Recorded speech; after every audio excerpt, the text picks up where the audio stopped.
Good morning students. आज हम 9th class के अंदर आगे कंटिन्यू करते हैं। देखिए हमारा जो चैप्टर जो है वो त्रिभुज चैप्टर चल रहा है और हम सर्वांग समता के नियम पढ़ रहे हैं कि दो त्रिभुज सर्वांग सम कब होते हैं और कब नहीं होते। तो आपको जो है प्रीवियस लेक्चर्स के अंदर जो है ये बताया गया था कि जैसे कुछ रूल्स होते हैं हमारे पास सर्वांग समता का। पहला जो हमने एक्जिम सपोज किया था विकृत, वो SAS भुजा कोण भुजा। तो मैंने आपको ये बताया था कि एक त्रिभुज की दो भुजा और उनके बीच का कोण बराबर है किसी दूसरे त्रिभुज के दो भुजाएं और उनके बीच के कोण के बराबर हो तो त्रिभुज आपस में सर्वांगसम होते हैं। लेकिन ये ध्यान रखना कि ये सर्वांगसम तभी होंगे जब दो भुजा जो बराबर है उनके बीच का कोण होना चाहिए, मतलब इंक्लूडेड एंगल, तो उनके बीच का होगा तभी। ऐसे नहीं है कि आप कोई भी दो भुजाएं ले लें और कोई दो भुजा लें, कोई तीसरा उनसे इंक्लूडेड एंगल ना हो, उनके बीच का कोण ना हो, कोई और कोण लेंगे तो वहां त्रिभुज जो है सर्वांगसम कोई जरूरी नहीं है। अब अगला ये मैंने आपको अभिकृत बताया था कि अभिकृत होता है, मान के चलते हैं हम। और दूसरा आपको बताया था मैंने कि जो है ASA, फिर बाद में ASA को हमने ये बता दिया था, इसको AAS भी लिख सकते हैं, SAA भी लिख सकते हैं। तो इसका मीनिंग ये हुआ था लास्ट के अंदर कि एक त्रिभुज की एक भुजा और कोई दो कोण, एक त्रिभुज की एक भुजा और कोई दो कोण जो है किसी दूसरे त्रिभुज की एक भुजा और कोई दो कोण के बराबर हैं तो हम त्रिभुज सर्वांगसम होते हैं। अब कुछ और कसौटियां जो है हम आपके साथ डिस्कस करना चाहते हैं यहाँ पे। देखिए अब आता है हमारे पास एक कॉन्ग्रुएंस का जो नियम है वो आता है SSS। तो आज हम इसका जो है प्रूफ करेंगे कि एक त्रिभुज की तीनों भुजाएं किसी दूसरे त्रिभुज की तीनों भुजाओं के बराबर हैं तो त्रिभुज जो है वो सर्वांगसम होते हैं। तो ये नियम का हम जो है आपको प्रूफ करवाएंगे कि इसका प्रूफ क्या है। देखिए इसका प्रमेय है ये 7.4 प्रमेय 7.4। मैं स्टेटमेंट पढ़ता हूं क्या प्रमेय है। यदि एक त्रिभुज की तीनों भुजाएं एक अन्य त्रिभुज की तीनों भुजाओं के बराबर हो तो दोनों त्रिभुज सर्वांगसम होते हैं। तो हम दो त्रिभुज लेके चलते हैं। जैसे हमने एक त्रिभुज के ले ली,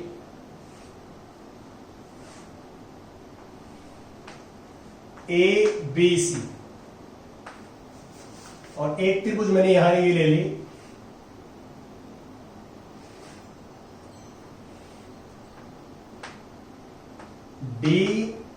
DEF। हमें दिया हुआ क्या है, मैं यहां लिखता हूं कि हमें दिया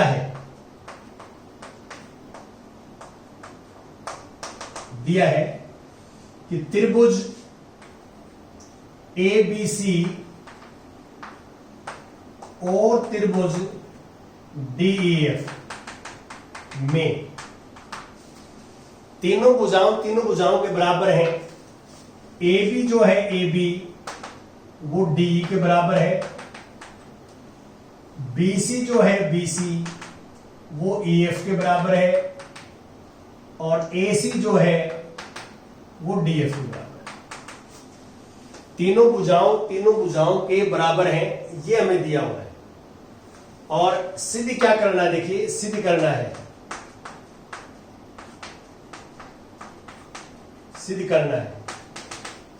हमें सिद्ध करना है कि त्रिभुज ABC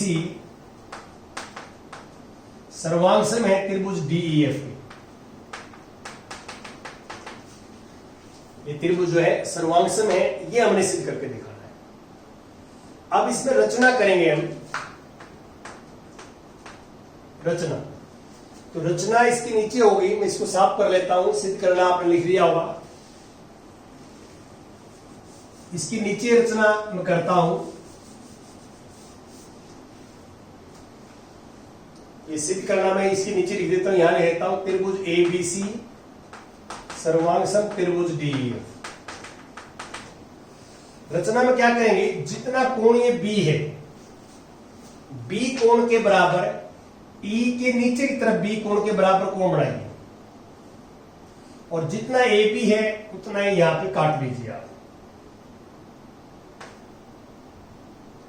ये मान लो ई जी है और ई जी को फिर जी को एफ से मिलाइए और डी को जी से मिलाइए। ये रचना है, ये रचना करनी है हमने। ये डॉटेड में मिलाया था, डॉटेड है, आपको पता है कि रचना हम डॉटेड कर देते हैं। ये भी डॉटेड कर देते तो अच्छा रहता, चलो ये कर दिया। तो जो रचना करते हैं ना वो डॉटेड होती है। क्या होती है? डॉटेड। तो डॉटेड में आपको ये पता लग जाता है कि आपने रचना की हुई है। ये डॉटेड है, सारी मैंने डॉटेड बना दी जो रचना की। तो रचना का पार्ट में यहां लिखता हूं, रचना का जगह कमी मेरे पास रचना की, यहां चलो यही लिखता हूं, रचना लिखा हुआ है। आप क्या लिखोगे? बिंदु ई पर, बिंदु ई पर नीचे की तरफ, बिंदु ई पर कोण ए बी सी या सी बी ए के बराबर कोण यहां पे एफ ई जी बनाओ। ये मैंने जो संगत है ना उसके हिसाब से लिखिए। देखिए सी जो बिंदु है वो एफ के संगत है, तो मैंने पहले सी लिखा था, यहां पहले एफ लिखा है। बी बिंदु का संगत ई है, तो पहले यहां बी लिखा है, यहां भी ई लिखा है, और तीसरा पे ए का संगत बच गया। तो ये ए ऊपर है, जी नीचे की तरफ है, आपका संगत है जो है। आपको ये पढ़ाया गया है कि सर्वांग समता के नियमों में जो संगत शीर्ष होते हैं वही लिखते हैं। थोड़ा सोच के लिखना आपने। तो हमने क्या है, ये कोण जो है इसके बराबर बनाया है, हाँ इसके बराबर, और इसको जो है ना ई जी को ए बी के बराबर काटो, ए बी के बराबर काटो, और जी एफ और जी डी को मिलाओ, जी एफ और जी डी को मिलाओ। ये हमारे पास ये रचना है। ये आपको याद करनी पड़ती है। रचना जो है क्वेश्चन में थोड़ा आपने सोचना समझना होता है, याद करना पड़ता है कि हम इसमें ऐसे रचना करें। अब मैं इसके प्रमाण की बात करता हूं। प्रमाण ध्यान से देखिए कि मैं एक बार त्रिभुज लेता हूं ए बी सी और त्रिभुज ए के संगत है जी, बी के संगत है ई, सी के संगत है एफ, तो जी ई एफ लिखूंगा मैं, एफ में। ये दोनों त्रिभुज ले लिए मैंने। देखिए इसका एंगल का नाम 1 रखता हूं, इसका नाम 2 रखता हूं मैं सबसे पहले लिखता हूं इसमें कि B C equal to E F, B C equal to E F, ये दिया हुआ है स्टेटमेंट में। देखो आप, B equal to E F दिया है, दिया हुआ है। अब मैं लिखता हूं कोण 1 बराबर कोण 2, कोण 1 बराबर 2, ये 1 और 2 रचना से बराबर कोण बनाए हैं, ये रचना से है, रचना से। और फिर मैं लिखता हूं इसमें कि जो ए बी है वो जी ई के बराबर है, या बी ए जो है बी ए बराबर है ई जी, ये भी रचना से, ये रचना की हमने। तो इससे क्लियर है कि एस ए एस नियम से त्रिभुज ए बी सी सर्वांगसम है त्रिभुज जी ई एफ के। क्या है? सर्वांगसम। और सर्वांगसम है तो कोण ए जो है पूरा कोण जो है जी के बराबर होगा। यहां हम ले सकते हैं सीपी सीटी से कोण ए बराबर है कोण जी। सीपी सीटी, सीपी सीटी से कोण एक बराबर है कोण। और अब मैं आगे चलता हूं इसमें। देखिए इसका कोण का नाम रहता है 1, इसका रहता है 2, ये 3 और ये 4। जैसे आपको इंडिकेशन दिए हैं, 1 की बजाय यहाँ पे जो है मैं बदल लेता हूं। 1 तो मैंने ऑलरेडी पहले लिख दिया था, 2 भी लिख दिया था, 3 4 और इसको लिख दो 5 6। 5 1 2 तो पहले लिखे हुए हैं, 1 और 2 तो पहले लिखे हुए हैं, तो फिर 3 से स्टार्ट करते, 3 4 5 6 कहीं भी लिखते हैं, उसमें कोई फर्क नहीं पड़ता। अब मैं क्या करता हूं इसमें, ध्यान दें, ए बी और जो है जीई बराबर है, ए बी और जीई बराबर है। ये ए बी बराबर है, ए बी, ए पहले लिखा, जी पहले लिखा जाएगा जीई। ए बी बराबर है जी, ये कहां से आया, ये हमें सोचना है, ये कहां से आया भाई, ये हमारे को रचना से आया, रचना से। और ए बी जो है, ए बी वो डी के बराबर है, ये दिया है। ये कहां से आया, दिया हुआ है, ये स्टेटमेंट के हिसाब से। अब आप देखो ए बी जो है वो जी के बराबर भी है, ए बी डी के बराबर भी है। तो इन दोनों से हम क्या कर सकते हैं, इन दोनों से हम ये कह सकते हैं कि जो डीई है, डी वो जी के बराबर है। 1 और 2 से हम ये कह सकते हैं जो डीई है वो जीई के बराबर है। और आप ये त्रिभुज इसमें देखो, आप इस त्रिभुज के अंदर हमने सिद्ध कर दिया कि डीई जो है, डीई वो जीई के बराबर है, ये भुजा इसके बराबर है, तो इनके समूह कोण ही बराबर हो। तो अब आप इसमें लिखो इसके अंदर कि इन त्रिभुज डीईजी में, डीईजी में ये हमने सिद्ध किया है कि डीई जो है, डीई बराबर है जीई, मतलब ये भुजा इसके बराबर है।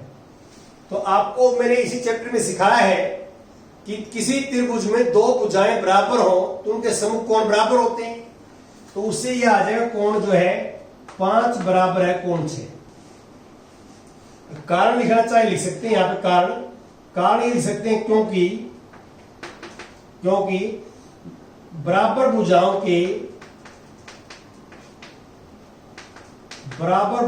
के सम्मुख कोण बराबर होते हैं।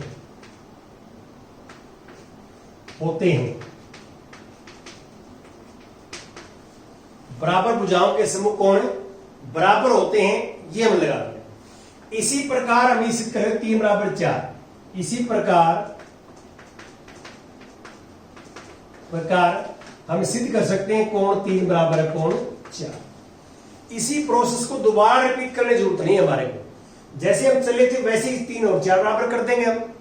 और बड़ा आसान है, देखिए कि ये त्रिभुज जो है इसके नीचे वाले के सर्वांग सम है, तो ये भुजा इसके बराबर है, ये इसके बराबर है, तो ये और ये बराबर है, तो 3 और 4 बराबर है। तो अब मैं क्या करूंगा, इसको 1 और 2 को जोड़ने पर, ये एक इक्वेशन, ये 2 इक्वेशन है, तो आप लिखोगे 1 और 2 को जोड़ने पर, 1 और 2 को जोड़ने पर, 1 और 2 को जोड़ने पर, 1 और 2 को जोड़ दिया मैंने, 3 में 5 जोड़ेंगे, कोण 3 जमा में कोण 5 बराबर है 4 जमा में कोण 6। लेफ्ट में राइट में। और कोण 3 जमा में 5 देखिए, 3 जमा में 5 कोण जी है, जी, और 4 जमा में 5 कोण डी है। तो हमने ये कर दिया कि जी और डी बराबर है। यहां हमने क्या लिखा था, ए और जी बराबर है, इसके आगे लिखोगे, इसके आगे परंतु कोण ए बराबर है जी, ये आपने सिद्ध किया है। देखो ये सिद्ध करके दिखा रखा है अपन, ए बराबर है जी, और यहां जी बराबर है डी, तो जी ए के भी बराबर हो गया और जी डी के भी बराबर हो गया। दोनों के बराबर होगा तो हम क्या लिख सकते हैं कि कोण ए बराबर है कोण बी, ये सिद्ध कर दिया। अब हम त्रिभुज लेंगे ए बी सी और डी ई एफ। क्या लेंगे? त्रिभुज ए बी सी और त्रिभुज डी ई एफ। अब आप क्लियर देख सकते हैं कि ए बी डी के बराबर है, दिया हुआ है। कोण ए डी के बराबर है, सिद्ध कराया हमने ये, और ए सी बराबर है डी एफ। ए सी बराबर है डी एफ, ये कहां से आया? दिया हुआ है। तो एस ए एस नियम से त्रिभुज सर्वांगसम हो जाएंगे। ए बी सी सर्वांगसम है त्रिभुज डी ई एफ। ये नियम क्या लग गया? एस ए एस, जो एक्जिम है हमारा एस ए एस से सर्वांगसम है। तो अब आगे से हम क्या कहेंगे कि एक त्रिभुज की तीनों भुजाएं यदि दूसरे त्रिभुज की तीनों भुजाओं के बराबर है तो भी त्रिभुज सर्वांगसम होते हैं। ये आपने देखना है, ये करना है। और इसका अगला जो रूल आता है 4 नंबर रूल, वो आता है आर एच एस। आर का इंग्लिश में मीनिंग होता है राइट एंगल। राइट एंगल को हिंदी में कहते हैं हम समकोण, समकोण। और एच होता है हाइपोटेन्यूज। हाइपोटेन्यूज का मीनिंग होता है कर्ण, और एस होता है साइड, भुजा। तो इसका मीनिंग क्या है? समकोण कर्ण भुजा। हिंदी में बोलते हैं इसको समकोण कर्ण भुजा। तो इंग्लिश में याद कर ले भाई, हिंदी में आपको कन्वर्सेशन कर लेना इसकी। तो अब हमारे पास ये सवाल आता है कि एक जो है हमारे पास समकोण त्रिभुज हो, समकोण त्रिभुज में कर्ण दोनों का बराबर हो, दो समकोण त्रिभुज हो, कर्ण दोनों का बराबर है, एक भुजा बराबर है और समकोण है, तो ये तीनों बातें हैं तो त्रिभुज जो है सर्वांगसम होते हैं। ये नियम हम बात कर रहा हूं आपके साथ। ये एक त्रिभुज में बना लेता हूं कि ये समकोण त्रिभुज है। ये परिमेय हमारे पास है 7.5। ये समकोण त्रिभुज है, ये ए बी सी। और एक समकोण त्रिभुज मैंने यहां बना ली,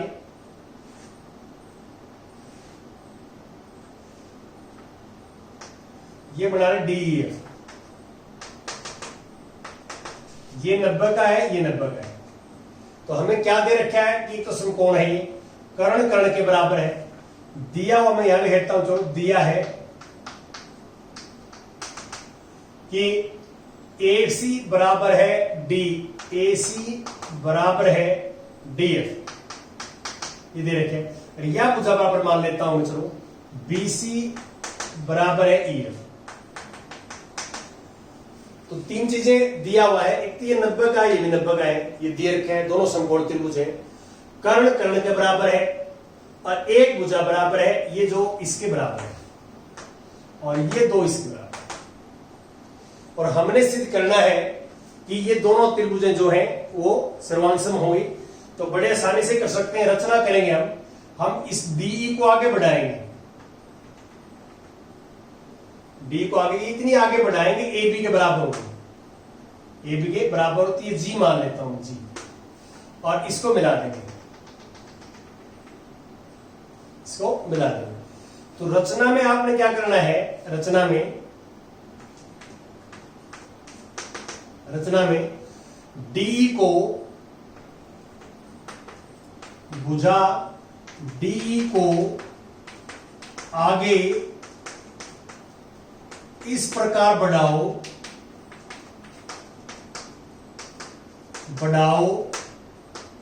कि ए बी बराबर है जी। क्यों? क्योंकि बी तो ई के संगत है, तो ए ऊपर है जी नीचे है, तो ए के संगत क्या मानेंगे हम? जी मानेंगे, और सी के संगत एफ है। तो ये थोड़ा ध्यान रखना है। आगे बढ़ाओ और जीएफ को मिलाओ,